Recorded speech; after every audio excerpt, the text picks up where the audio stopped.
Esto, ¿qué impacto puede tener todo lo que implica esta iniciativa de ley hacia la sociedad misma? Que habría que partir desde ahí para que las personas puedan involucrarse y sobre todo tener una opinión al respecto.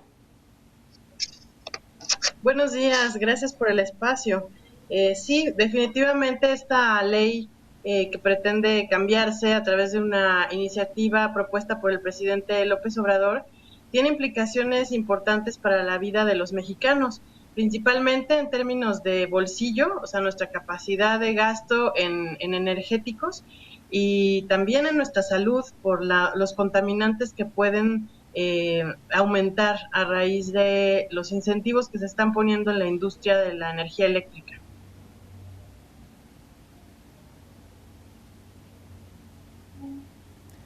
¿Hacia dónde va encaminado todo esto, investigadora? Porque si bien se plantea y escuchamos las voces que son opositoras, ya usted nos da un adelanto de estas implicaciones, pero ¿hacia dónde quieren apuntar con esto desde el gobierno federal al presentar esta iniciativa? Hablando sobre todo que en los últimos meses la CFE específicamente ha estado en el ojo del huracán y hoy no podemos dejar pasar que ya hubo un apagón en la zona noroeste del país. ¿Qué intentan con esta iniciativa y cómo podrían intentar beneficiar a la CFE que ha tenido estos problemas últimamente? Así es, esta iniciativa lo que plantea es cambiar la orden de prelación, es decir, el orden en el que se despacha la energía que se genera a partir de distintas fuentes. Principalmente se relega a las energías renovables en el último lugar de despacho de la energía. Esto tiene como consecuencia que se privilegie a energías que tal vez estén impulsadas por hidrocarburos caros y contaminantes antes que estas energías limpias. Y pues la implicación que esto tiene es que al decretar el orden del despacho, en vez de considerar como hasta ahora se hace, darle prioridad a los costos de generación, lo que implica es que en todo el sistema va a haber un aumento en los costos porque se quiere privilegiar a la CFE en relación a los competidores. Esto es romper de alguna manera el régimen de constitucionalidad que tiene México para privilegiar la competencia como el mecanismo de fuerzas con base en el que se decide cómo despachar la energía. Las energías renovables presentan los menores costos en el mercado. Entonces, esto quiere decir que al aumentar los costos para privilegiar a plantas más costosas y contaminantes, se tendrá una transferencia de estos costos a los precios o las tarifas eléctricas que todos pagamos, tanto la industria como las personas físicas o los hogares mexicanos. Y también esto implicará un aumento en los contaminantes, porque al privilegiar plantas que se basan en la quema de combustóleo, que es un subproducto de las refinerías de Pemex, o en el carbón, es muy probable que las partículas suspendidas y los elementos contaminantes aumenten hasta 28 millones de toneladas al año.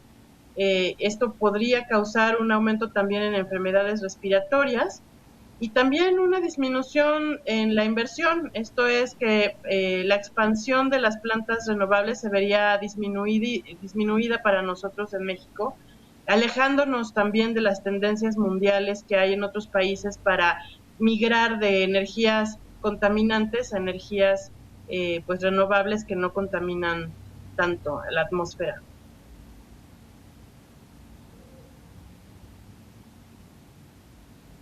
¿No es esto contradictorio, investigadora? Es decir, ¿no están yendo en detrimento del bolsillo de los mexicanos cuando uno de los principales argumentos y voces que vienen desde presidencia es que se supone deben de y quieren beneficiar a los que menos tienen en este país? Y también no están yendo en contra de varios tratados, entre ellos el que existe con Estados Unidos y Canadá.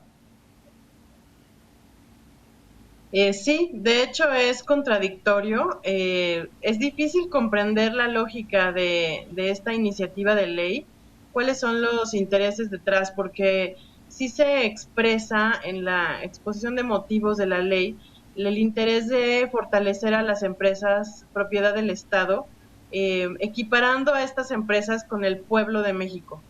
Y realmente sí es importante entender que el pueblo de México no son las empresas estatales. Las empresas estatales, si bien son propiedad del Estado y finalmente de todos los mexicanos, lo que requieren es ser más fuertes en términos de competitividad, no en términos de ser monopolios. Es importante reconocer esto porque el diseño del mercado como está a partir de la reforma energética del 2013 se planteó para que entrara la competencia y para que estas empresas estatales participaran como uno más de los participantes en el mercado con un enfoque especial de regulación porque son empresas gigantes que habían sido monopolios hasta el año 2013-2014 cuando se hizo la reforma y que estas empresas pues antes eran autoridades en el sector energético y pasaron a ser competidores del sector privado que pudo entrar a invertir y a generar empleos y a promover pues mejores tecnologías. El problema que vemos en esta iniciativa es que también va en detrimento y en contra de los principios pactados en los tratados internacionales, el TEMEC, que es el que tenemos firmado con Estados Unidos y Canadá, pero también con otros tratados, como el Tratado Transpacífico, que tenemos firmado con muchísimas economías de Asia, y incluyendo también a Japón y al mismo Estados Unidos. Y también estamos enfrentándonos a los metas que se plantean en términos de clima, de cambio climático en los acuerdos de París y a las metas que nos comprometimos como país a reducir las emisiones de contaminantes. Entonces sí tenemos como tres efectos derivados de esta iniciativa que de aprobarse en sus términos pues disminuiría drásticamente la confianza en México como un país para invertir, no solo en el sector energético, sino en toda la economía, porque esto afecta mucho la confianza. Si a los inversionistas se les cambian las reglas del juego, pues va a haber menos confianza para invertir y esto va a tener efectos nocivos en el empleo, por ejemplo. En energías renovables, actualmente a nivel mundial, se producen alrededor de 855,000 empleos al año en esta industria de energías limpias. El perdernos esta oportunidad también es una pérdida de empleos y de posibilidades de recuperarnos a partir de pues la pandemia, ¿no? Muchos países están apostando por las energías renovables para producir empleos y para generar o acelerar esta transición energética a fuentes más limpias.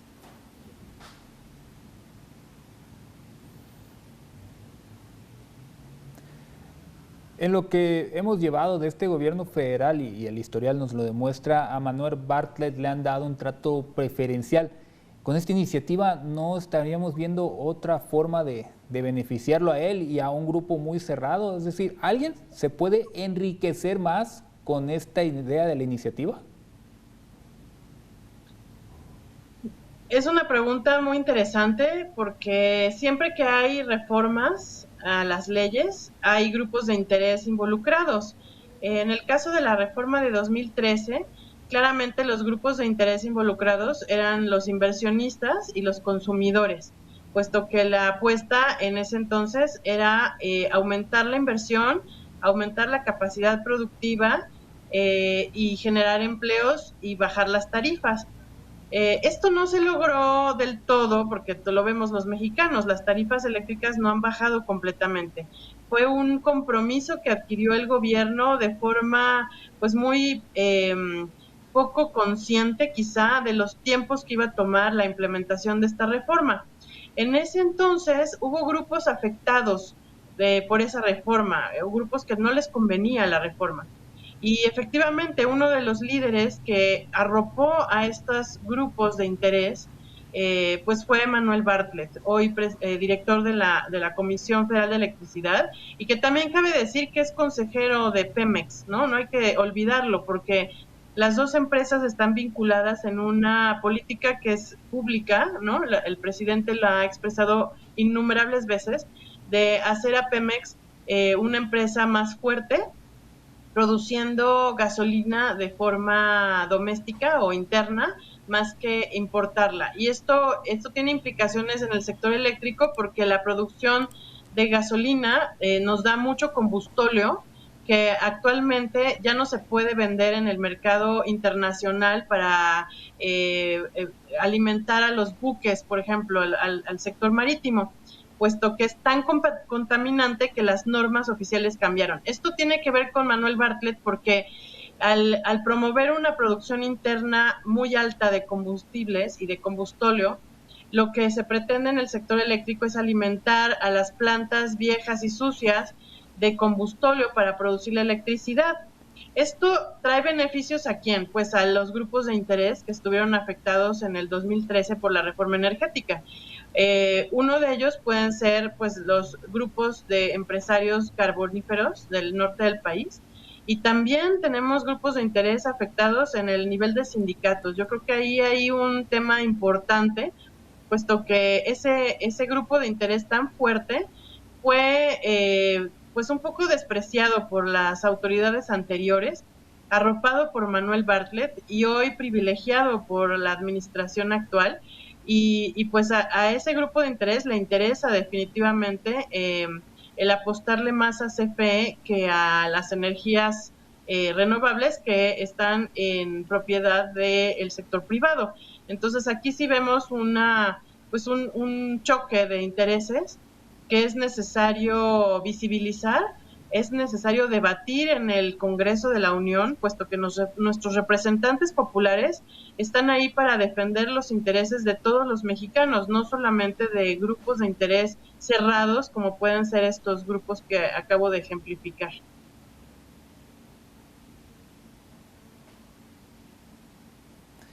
Por último, preguntarle su opinión del tema del apagón de hoy y del apagón de diciembre. ¿Nos dice algo esta situación? ¿Muestra que hay varios problemas que la CFE debería estar afrontando más allá de estar intentando el beneficio de estos grupos de interés, entre ellos el señor Manuel Bartlett?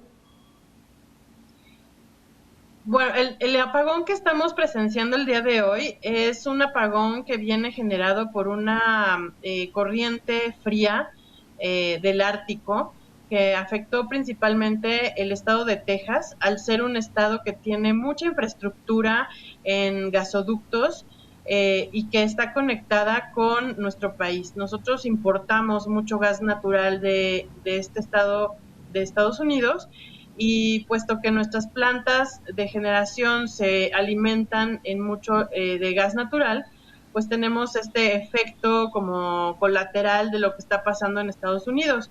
En este sentido, pues no tendríamos que acusar a la CFE per se por el apagón.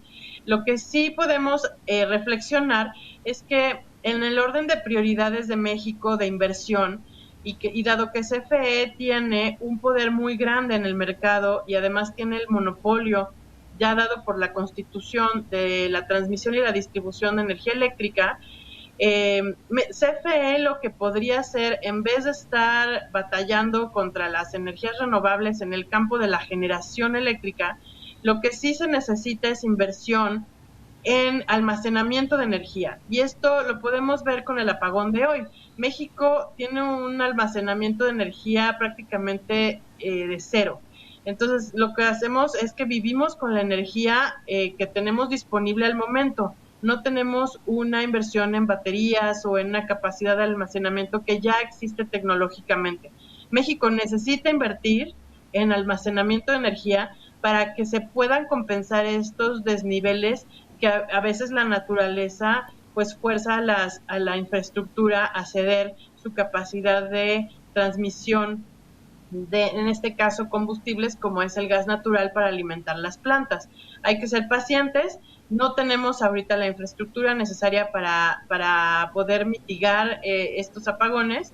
La CFE está haciendo todo lo posible y bueno, se espera que esta corriente fría del Ártico dure un par de días, que tendrá una presión difícil en el sector eléctrico tanto de Texas como de México.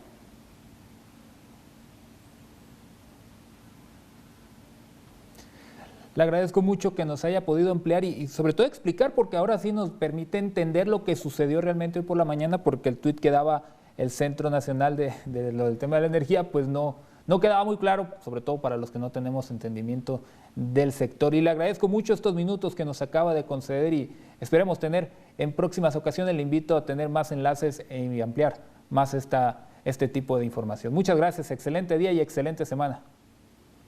Con mucho gusto, gracias.